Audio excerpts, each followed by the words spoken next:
وقتی سرما میخورین چی کار میکنین؟ برای گلو دردتون، برای اینکه ویتامین C به خودتون برسونین، اکثرا برای گلو دردتون میان یه چای درست میکنین، روش هم لیمو میچکونین و عسل و اونو نوش جان میکنین و خیلی تاثیر داره.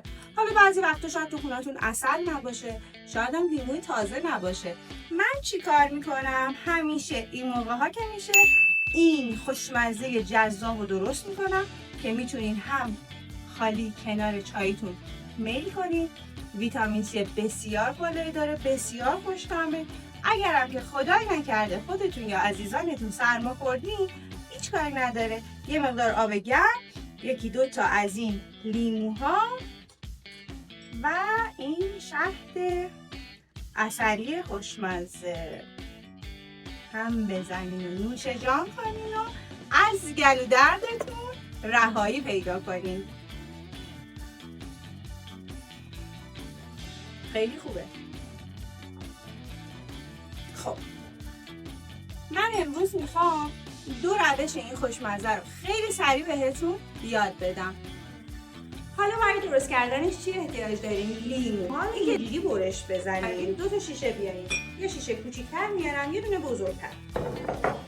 اول شروع میکنم این لیموامو میندازم توی شیشم.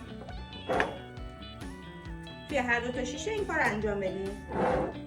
من میخوام 2 روشش رو بهتون یاد بدم که یکیش خب مخصوص سرماخوردگی میشه که خیلی هم خوشمزه است. چجوری درستش میکنیم؟ وقتی لیموها رو ریختین، عسل، بهتر عسلتون رو بذارین کنار کتری یا روی بخار کتری یه کوچولو این عسل شلتر شه راحت بریزین.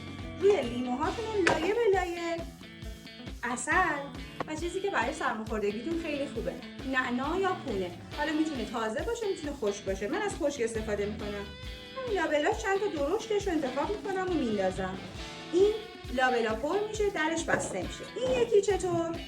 این یکی رو شکر بیاریم. شروع کنیم لایه به لایه شکر بریزیم. دوباره لیمو، دوباره شکر. اینو انقدر تکرار کنید تا شیشه‌تون پر بشه. خب وقتی اینا رو لایه به لایه چیدین، اینا باید 2 هفته تا 40 روز تو دمای بیرون، حیاط، شیشه بالکن، هر جای پشت بوم بذارین با در بسته بمونه تا این لیمو و شکر و عسل، حالا توی هر کدوم شکرام کاملا ذوب میشه، مثل عسل میشه.